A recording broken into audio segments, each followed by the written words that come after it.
So hi, my name is Abby. I'm going to be talking to you guys today about messes. And I think that this is a very practical talk, but I also think it's kind of a personal one. So I want to start with talking to you guys a little bit about my parents. My parents are what they call baby boomers, and that means that this year they have the privilege of retiring. They actually did it on time. It was super exciting. It sort of felt like they were like winning the life lottery as an American, that they could retire at the age that they were supposed to. And as a retirement present to themselves, they bought a tow-behind trailer. And they decided that they were going to see the United States because they had worked so hard, and during the time of most of their life, they had lived on a tiny Caribbean island, which they actually raised me on. So they had not seen everything, and they wanted to. So they got this little trailer home, and they set out for their first journey, which was 57 nights away from home in this little tow-behind trailer. And towards the end of the journey, I met up with them in Philadelphia, and I asked them, how's it going? What's it like? You got to cook all your meals on this little rinky-dink stove. My mom's a brilliant cook. My dad loves reading, and he couldn't bring very many books with him, so he was experimenting with digital reading for the first time. So there's all these things that I was really interested in, how's that going? How does it feel? And I was really shocked by what they told me. They told me that even though they were sleeping on what most of us would never consider sleeping on for 50 days, bench seating, even though they were eating by a camp stove every night, even though when it got rainy and whatever, their plans had changed, the thing that they had the hardest time with was consistent access to the internet. When did this happen, you guys? When did my mom start caring about being able to check her email multiple times a day?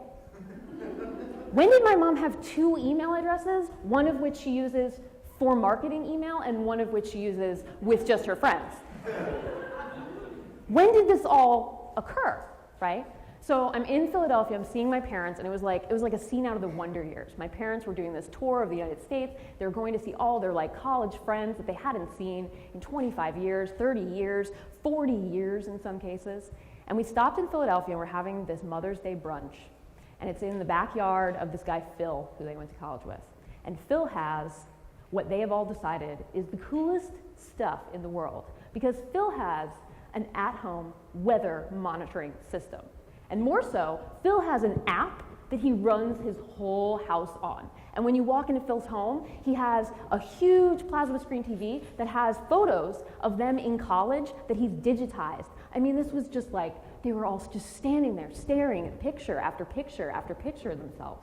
And it was this really amazing moment of watching them all kind of look at what's changed since the last time they had all been together. And so we're sitting in the backyard, and my father is talking to my godfather. Yeah, right? That moment where your dad is talking to your goddad, and you're like, well, I got to listen in on this. What are they going to be talking about? And they're talking about what's changed. And they're talking about how my sister had just moved to Israel, but it really didn't feel like she was that far away because of Facebook. Things like that. And they were talking about how work had become really difficult at the end of their time in the working world because the kids were coming up from behind. And at this one really critical moment, my dad kind of kicked back and he says, Slippy, I gotta ask you, when they started saying the information age when we were kids, did you know what they were talking about?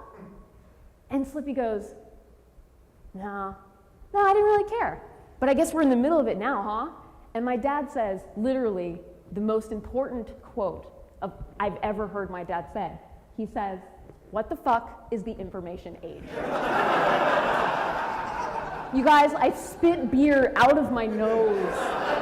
I mean, I was just oh my God. And it was one of these moments where I've been talking to my clients and my colleagues and my students and my friends about how messy it is and how weird it is and how kind of strange it is to be in the time that we're in right now. But it wasn't until my dad and my goddad were lamenting about it and also kind of dismissing it as something that they didn't really even have to understand that it became really personal. And it was sort of man, this is kind of a big fucking mess. And he knows it, they know it, what are we all doing about it? So I want to talk to you guys about how the world is a mess. I know that seems really simple. It might even seem kind of elementary, but I think that that's like one of the most important points, is that we can't make it be something that's so insurmountable that we can't get through it. It has to be something that we can do. It has to be something that we can kind of laugh at. It has to be something we can dismiss in a backyard with a friend we haven't seen in 40 years. But it's also a large part of kind of how we run our lives, right? Our world is a total mess, and a large part of that mess is made of what I want to talk to you guys about today, which is information. And information is something that's always been with us, but it's kind of gotten really complicated in the ways that we use it in more recent times. So the reason that I think it's important for us to tackle this now is because of something that we've been talking about as designers and technologists for decades. Back in the late 90s, Richard Saul Wurman warned us all that we were facing a tsunami of information that was coming at us. And I'm here to tell you, we're not done yet. It's still coming. There's still this huge amount of like crushing, mind-blowing minutia. And every day, I mean, God, the Apple announcement, that little fucking watch. Another little tiny glass box that we're going to have whole conferences devoted to people learning how to design for and make sense of, right? Another freaking one. We didn't even figure out the 5 that we already have, and now we've added another one that's smaller and more complicated for pudgy fingers that we all really have, right? So what do I mean when I talk about a mess? I am literally talking about any situation where something is confusing or full of difficulty. This can be a conversation with your spouse. This can be a multi-billion-dollar whatever project, right? Everything can be a mess. Everything can also be not so much of a mess, right?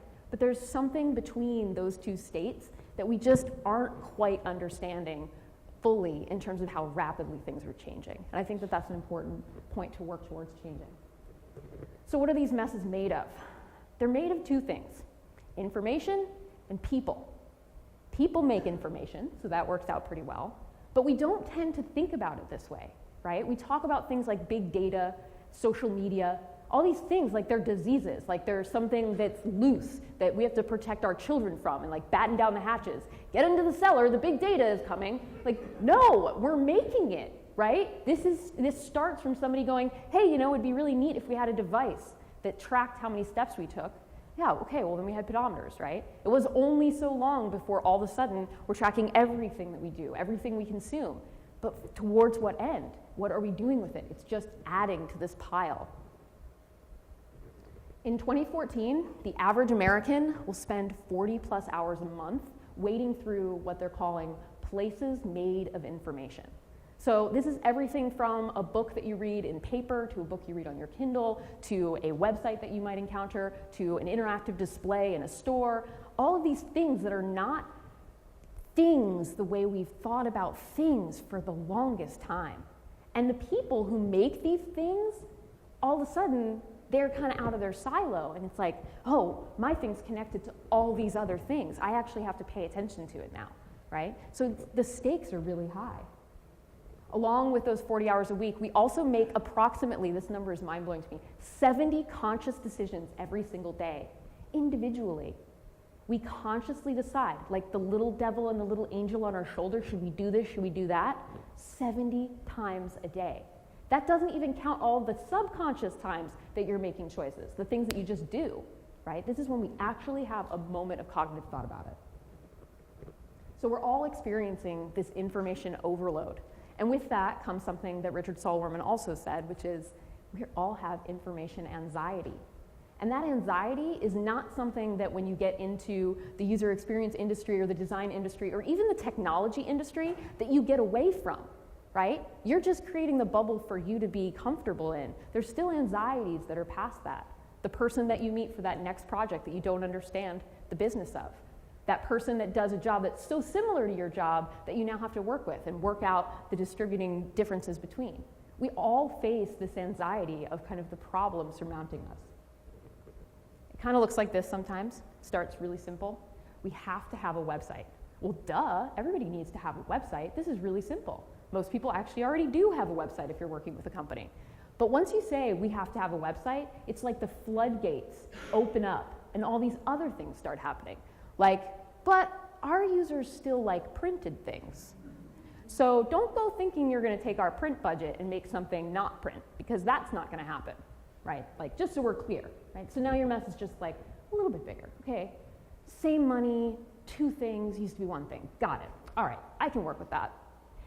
That website really needs to talk to that inventorying system, though. I mean, it would be useless if it didn't talk to the inventory system. I mean, what are we, in the cave? It's got to talk to the system. It's got to have data. Oh, well, duh, of course it's got to have data. It's got to have inventory. Okay, well, that system's kind of complicated to connect with. All right, well, now the mess is just a little bit bigger. It keeps going. And it has to be easy to update without a technologist. Don't forget that, because we don't have technologists here. You guys can't just build this thing and then run away. You got to be here to put the stuff in it, or make it something that we can put the stuff in. And now we have this other requirement thing that's looming. It's not just a website, it needs to have a robust content management system, one that a non-technologist is also comfortable with and doesn't have anxiety about interacting with. And it continues. Oh, and by the way, everything actually needs to be in 5 languages. That's not going to be a problem, is it? Oh my gosh. It's like, can you feel the anxiety? Can you feel it? Does this sound like anybody's job or just my job? A couple of you? Okay, good. And it keeps going, and the content should really be controlled by our brand. I mean, that's obvious, right? Like, we don't want anybody to be brand jacking with us. We don't want any words on our website that we don't want to see related to our brand. But our users also need to be able to create content. So if you could make that a thing, like where they can create content, but we can still control it, because we don't want like bad stuff to be made by them. This is, yeah, I mean, really. This is true. This happens on every single project, and it just surmounts from there, right? The next thing, it's, you know, the next thing the next person needs, and the next thing, oh, the CEO hates flat design, but the creative director thinks it's the future of design. There's one for you to rumble around with. Who wins? It depends. And don't forget our partnership with blah, blah, blah, right? We need to have that thing out the door by that day, otherwise that partnership with blah, blah, blah is no longer, or that partnership with blah, blah, blah might be threatened. And we don't like the word cart. I know, but I am a luxury product. You do not put a luxury product in a cart. I'm not using actual quotes here, guys. This never really happened in a meeting that I really had last week. So my point is, everything is complex. That we have to have a website is through the whole situation. If you wait for somebody to tell you all of those things, as opposed to going out and finding those things, it will always feel like an insurmountable amount of things to get through. Because complexity is part of the equation. It's not something that we get to just choose our way out of. It's not something that we get to just say, I don't really have to deal with that complexity. I'm just going to work over here, and somebody else will take care of it. Because that never actually happens. And what ends up happening instead is barnacles, right? Big ships get barnacles, so do little ships. We got to watch out for them. It only takes so many before you're actually slowing down the ship, and somebody's got to go scrape all that off. So we have to get comfortable with making sense of complexity, and that means taking a headlamp sometimes, going into a rabbit hole of it, and arguing with people through it, asking really difficult questions, questions that they don't want to be asked, questions that the answer is, we just haven't thought of that yet, and that's okay. Making that the right environment for them to say those things is part of the job. You're in a dark place together. You're in a hole, and it's okay to admit that. When we go through life thinking that everything is just so, and we don't have to go down these holes, and we don't drag people down the holes with us to see what's down there, everything seems fine up at the surface, but it's not. This is the truth, politics of making sense. You have to get through so many gates. Even in projects that we're doing for our own personal endeavor, there's still gates. There's still other people that we feel we have to get through, other industries we might touch or have to deal with, other competitors that we might need to be aware of. There's all these things standing between us and our goal. And everyone has an opinion, and it can be really frustrating to talk things out. So this is real life. Everyone does have an opinion. That's why they say it's like that other thing that everybody has. I won't say that thing. The reason for this is because imagine when you're walking around in the world, you have a huge map of your own knowledge that you're carrying with you. Seriously, just think about it.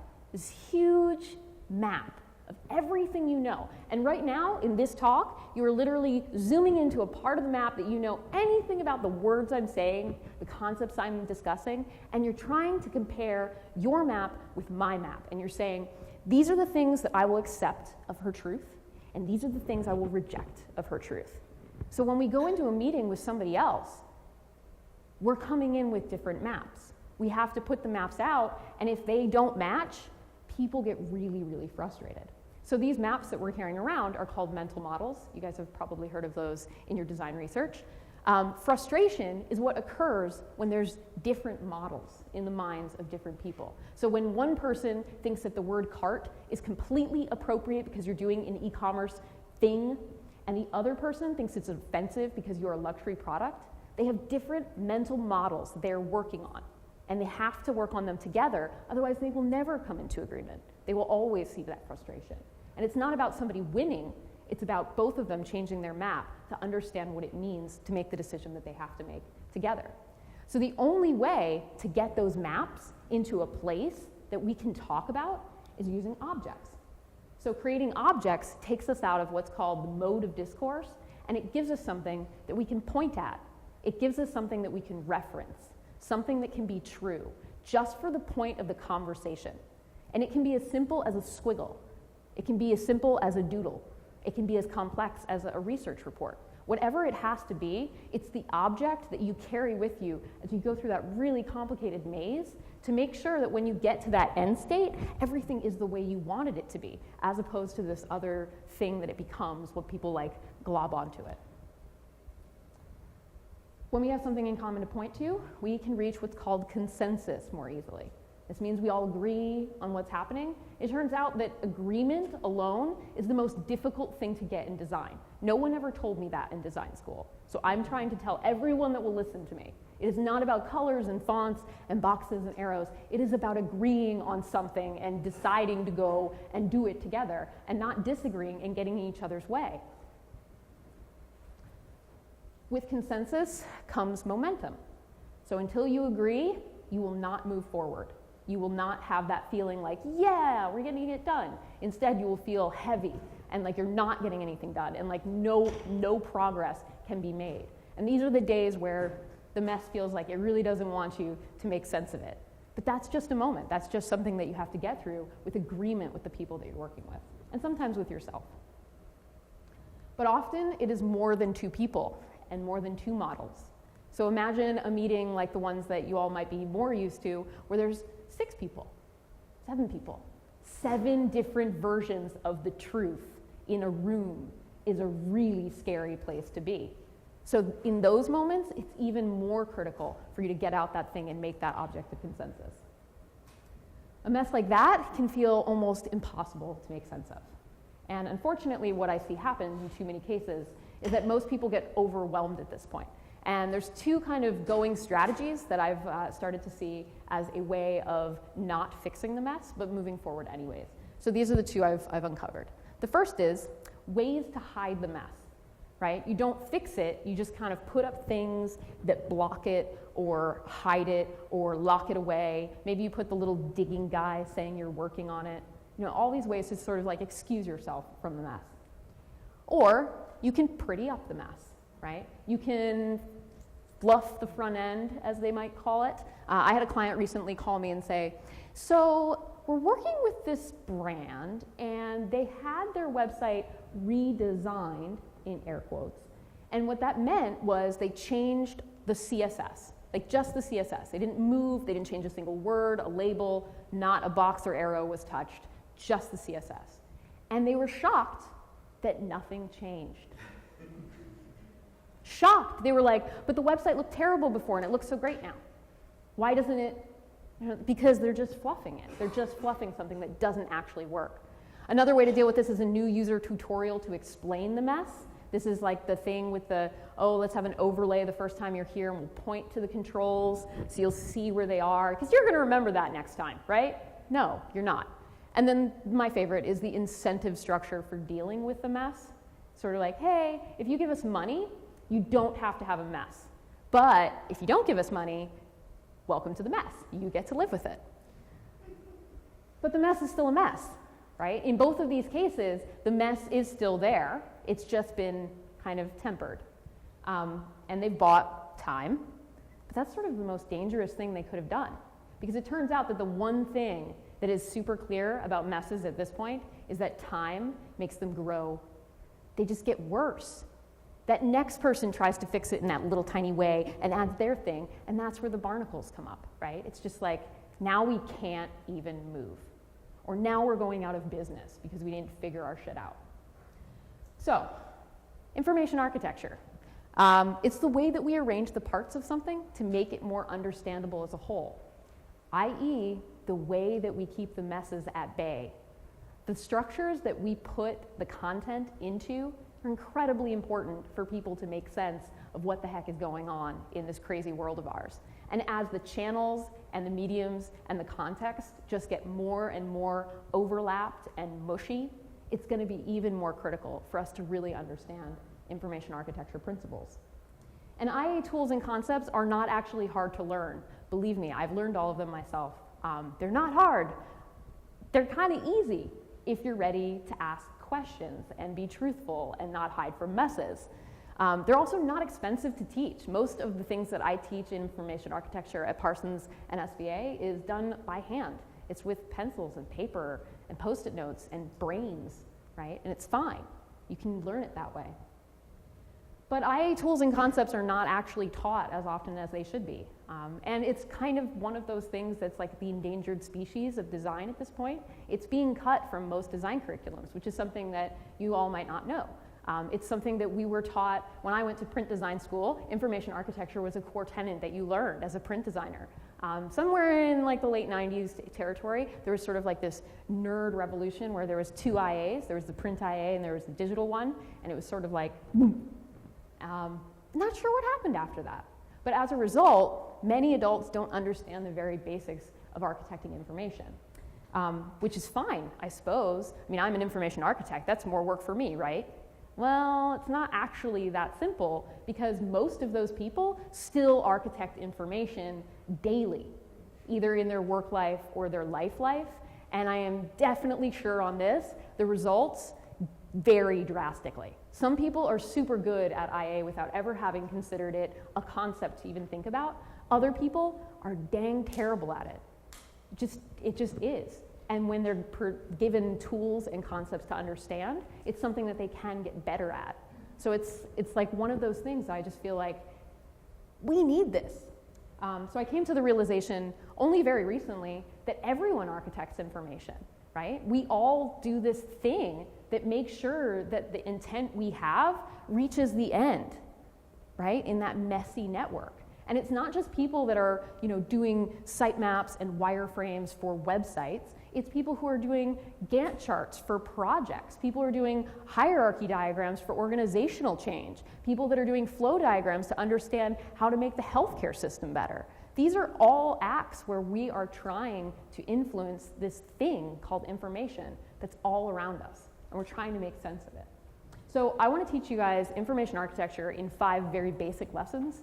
And the reason that I want to teach you this is not because I don't think any of you know it. I actually want to teach you this so you'll teach other people. And mostly, I kind of want you to teach your kids because it's going to get really rough and they're going to need to know how to do this.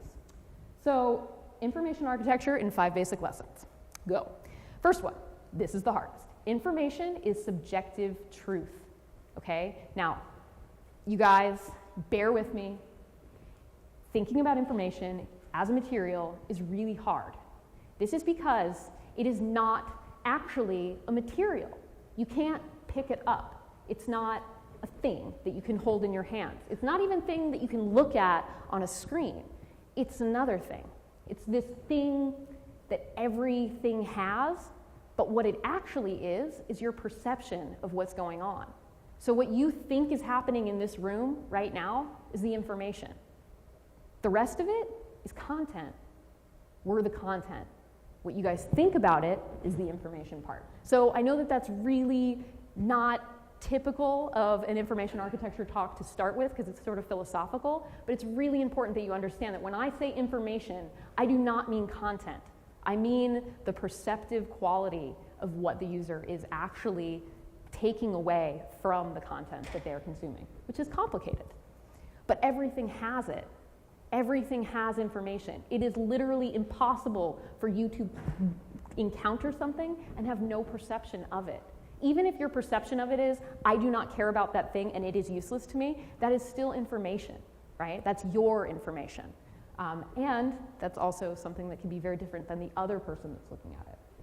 So information is not a thing itself. It's just not that concrete. It's not easy to wrap your hands around. And therefore, it can feel kind of impossible to wrangle, but it's not. It just takes thought, it takes care, and it takes partnership with people that do things like content, right? Because that stuff is very intertwined.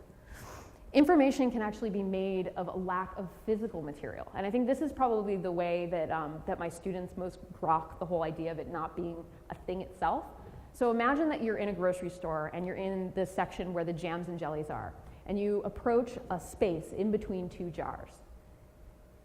What went there? What was in that space? Peanut butter? Okay. Anybody else? Can of peas? You think so? Who else? Preserves. Okay. Why are you guys making the decisions you're making? No, seriously, that's the whole exercise, so don't worry. You're not fucking with me. It's because of what you're perceiving. Some of you are perceiving the exercise that I'm giving you, and you know that I want you to say jelly or jam or preserves. Thank you, sir. The others of you are like, what? But that's okay. The reason that information is not always made of material is because we all have some idea of what went in that little space. And we all have these different ideas of why that thing might not be there anymore, right? So not only can we have differing versions of what goes in the space, we can also have differing versions of why that space is empty. I might think, oh, that product is sold out. You might think that product's incredibly popular, right? That little tiny shift is going to change how he feels about that jelly or jam or peanut butter or bread or whatever else you might put in that bowl. So this brings me to the other very difficult, especially if you're teaching 18-year-old art students.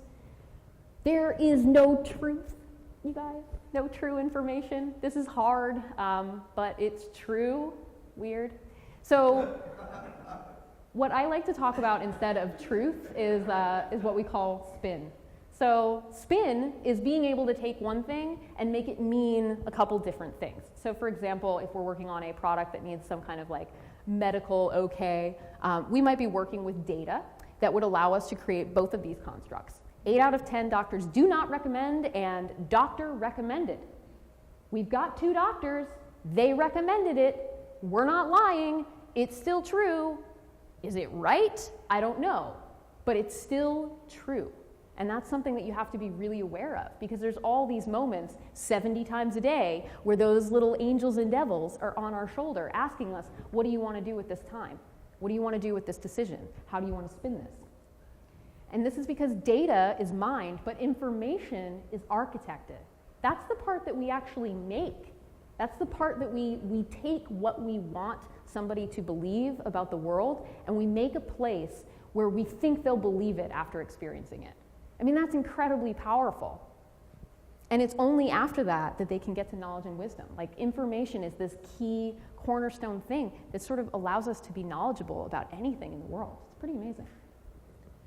So all the things that we work on and the places that we work on live within a nested set of architectures. So as if all of this wasn't already complicated enough, it also turns out that there's like this, you guys know about those Russian nesting dolls? They're called matryoshkas. There's like a big doll, and then there's like a littler doll, and like a littler, yeah. The world is sort of like that, right? Like when I am in this room giving this talk, we're also within this hotel, within this block, within this city, within the country, and so on and so forth. So when we're working on things, we actually have to identify what level we're working at so we can identify the level of attention to detail we're going to have as a result of our work. If we're working on an object, there's a lot of levels that have to nest that object into that ecosystem. And if we never pay any mind to anything between the level we're working at and the ultimate one it's going to live in, we can lose ourselves. right? There's all these moments that we have this opportunity to impact something that's larger or something that's much smaller than what we're actually working on. So the levels of place that we have are what Ted Nelson refers to as deeply intertwingled. You can't really separate them out very cleanly. So this idea that we've all been working in silos for years, this is the reason that you're hearing people say we need to break down the silos, because the intertwingled nature of how these things come together in a real person's life is just not containable. It's something that you can plan for, but only to a certain extent. And a change at one of those levels can actually have massive implications on another level. And this is something that you see all the time happen in the littlest redesigns seem to turn into the hugest conundrums, because you just change that one URL. It's just that one button. It's just that one style. And the next thing you know, the whole kind of domino rally goes. So for the first lesson, I would ask that you take away, everything has information and everything has a place within this nested set of structures. Also, information isn't a thing in itself. It's whatever the user perceives from the thing and its arrangement, which I know is kind of weird. And then there is no true, right? The only true that we have is the one that we have for ourselves. So it's not about finding the truth. It's more about unraveling it and comparing all the different versions of it to come to one that we can all agree on so we can move forward. The second lesson is language matters.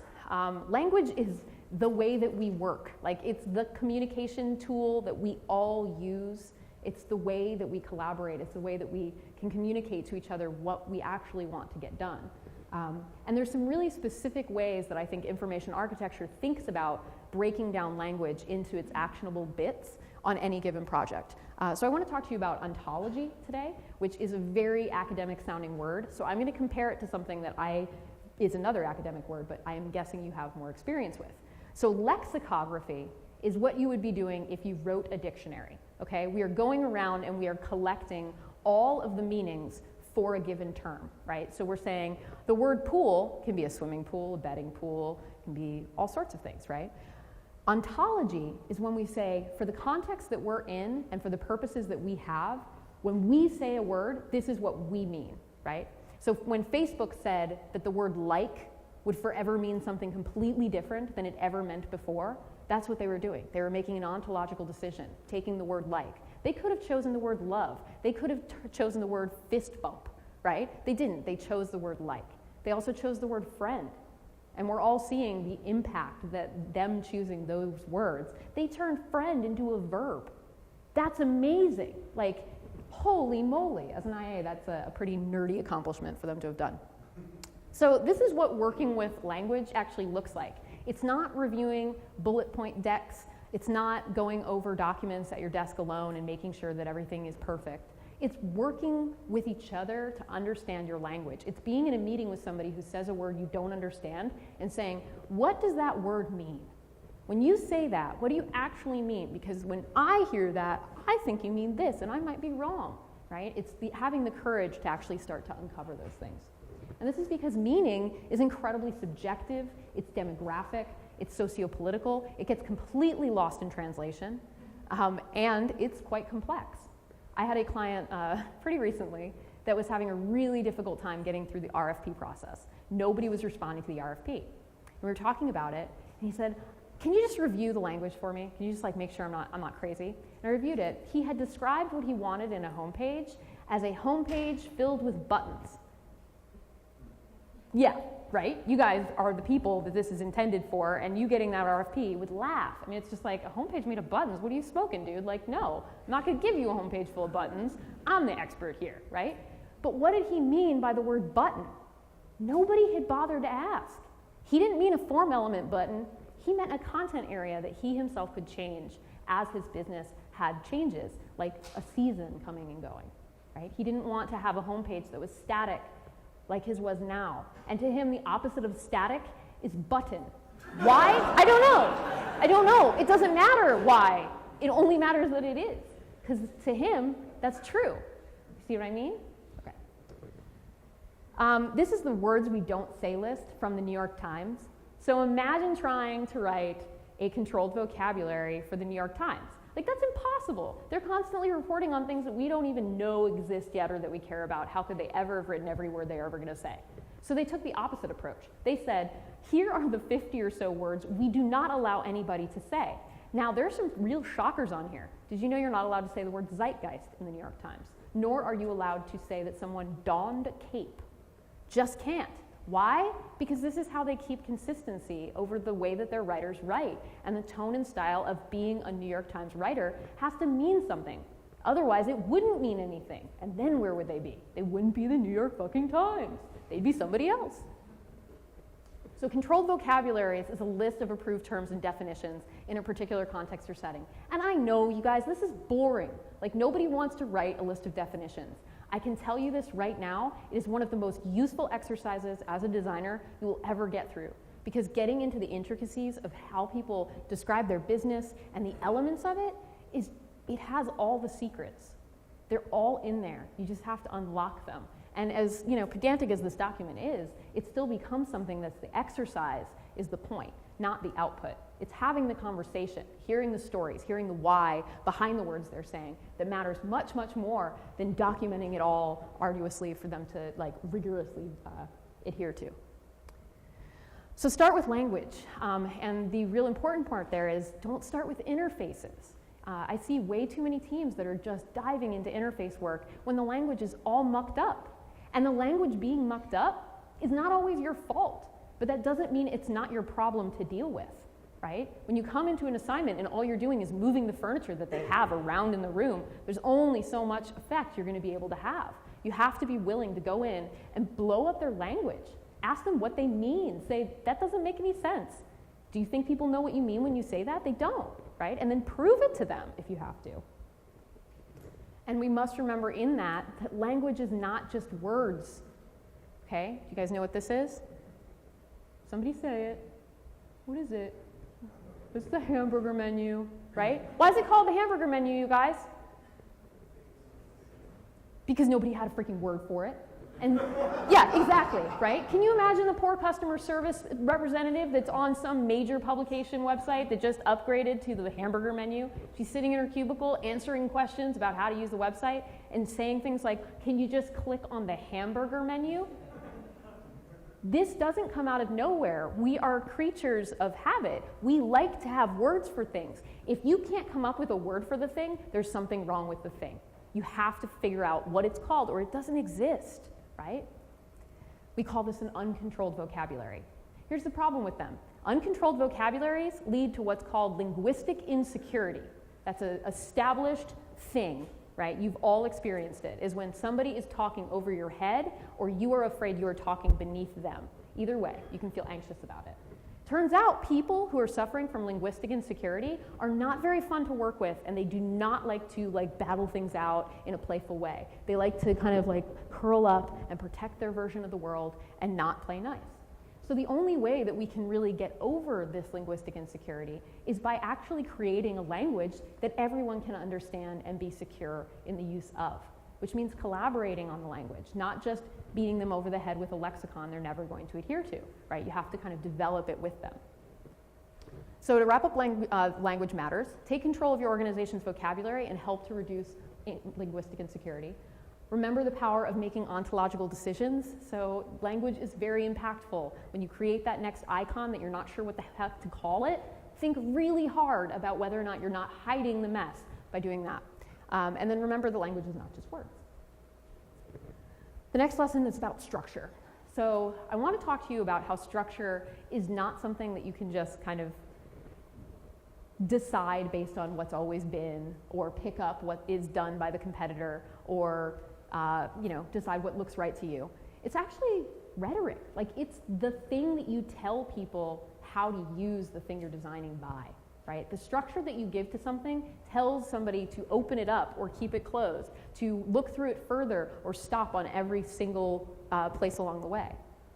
So let's say that we ripped all the words out of your favorite book and threw them in a pile on the floor. Is that your favorite book? No, unless your favorite book is a pile of words on the floor. That is not your favorite book. That might be somebody's favorite book. You never know. If we took that same pile of words and we organized it alphabetically and defined all of the terms, is that your favorite book? No. Why? Because it's not just the content, it's the structure that determines not only what something is, but also how something can be subsequently used. So it turns out that most people have been arguing with this principle for several years now, but no one's broken it just yet. Richard Saul-Wurman stated back in the late 90s that there are only 5 ways to organize anything: location, alphabetical, time, category, and by hierarchy. I found this to be generally acceptable, but the trick to it is that when you tell somebody that you can only organize things 5 different ways, they think very literally, oh, well, there's 5 different arrangements you can give to that thing. So it's really important that with these 5 things, you learn about another important thing, which is called a facet. So a facet is something that you know about the thing that you're trying to organize. So if we're organizing records, we know about the band name, we know the date that it came out, we know the studio label that it came under. These are all facets of what we have. These are all ways that we can look at organizing that information. So when we have those 5 different ways of organizing anything, and we add it to the very specific list of facets that the thing we're actually organizing is, we're able to kind of come up with endless ways. So for example, 10 facets of a vegetable might be color, texture, taste, season planted, season harvest, things like this. If we were to combine this with the latch approach with those 5 things, very easily we can get to 20 different ways that we might be able to sort one simple list of vegetables, right? So this is a really interesting exercise that anybody can do of just taking those 5 basic principles and mixing them with the facets that you have available. So here's why. There's technically no right way to organize information, and there's no wrong way. That's like incredibly powerful to me. Like when I tell my clients that, they're sort of like, whoa, wait. No, I mean there is, right? Like you do know the answer, right? And I'm like, no. And then we have to go to a slightly more specific version, which is there is academically no right or wrong way to structure information. It turns out that you can read all you want about the way that we are academically exploring information architecture. There's no one way. There's no like bullet to the top for any of this. And lastly, if all of that still fails and you're still questioning it, theoretically, there is still no right or wrong way to organize information. There's just endless possibilities. And it really comes down to all you can really do is measure your results against what your intent was. And that intent is your rhetorical one. What did you want people to think? What did you want people to come away with? What is the information that you hoped to have architected in that situation? So it kind of gets scary on the next slide. I'm going to warn you. The problem is that you can't ignore this. Like, you're already doing this. Your intent might just be not thinking about it too much or getting it done right now, right? But the problem is that no matter how much we hide it, no matter how long we wait to deal with it, information architecture is something that is always there. It always exists. You can't put it in, you can't take it out. All you can do is change it. So if you have something today and people are getting information from it, that information might be what you want it to be, but it might not be, right? But it is there. It's not something that you choose to add. It's not a feature. And how you architect your information says something about who you are. Going back to that vegetable example, if we were going to organize an online grocery store and you were the business owner, would you allow me as the taxonomist to only put tomatoes under fruit? Why not? Well, why not, you guys? I mean, it's a fruit. I can prove it. I'm serious, right? This is a really great quote. It takes knowledge to know that a tomato is a fruit, and it takes wisdom to not put one in a fruit salad. So you guys, I got a hint. There is somebody in this room. I don't know who it is. You don't have to raise your hand or anything like that. There's somebody in this room that didn't know until right now that tomatoes are fruit. It's true. That's not something that we need to be, beating them over the head with, no, well, if you can't find it in the fruit, then you don't deserve any tomatoes, right? These are realities. These are things that have to do with us, and how we choose to move through that situation and come to the result says a lot about us and what kind of store we have and what we know about our customers and everything else. So lesson 3, structures rhetoric. There are only 5 ways to organize anything, but be careful. Agreeing on how to organize something is the hard part, so don't skip that part. You actually do have to decide. And then how you organize something says something about who you are. Good. I hear this all the time. Oh, it just has to be good. We have to make it good. Good is not a specific enough term in almost every single case. So I want to give you an example. Have you guys been to a casino ever? Actually, no, fuck that. We don't need that. See this carpet right here? Yeah. That carpet was chosen by somebody for this room.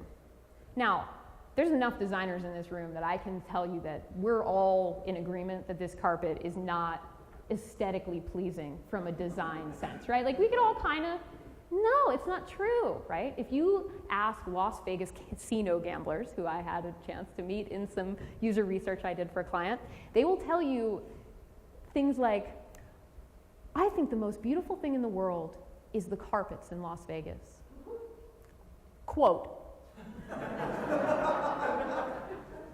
When I win, I like to hear the sound of coins falling, and then I like to hear ba-ba-ba-ba, and when I lose, I want to hear wah, wah, wah. I mean, like, quote, like this is good. It completely depends, and it depends not only on who your user is, but also depends on your intent.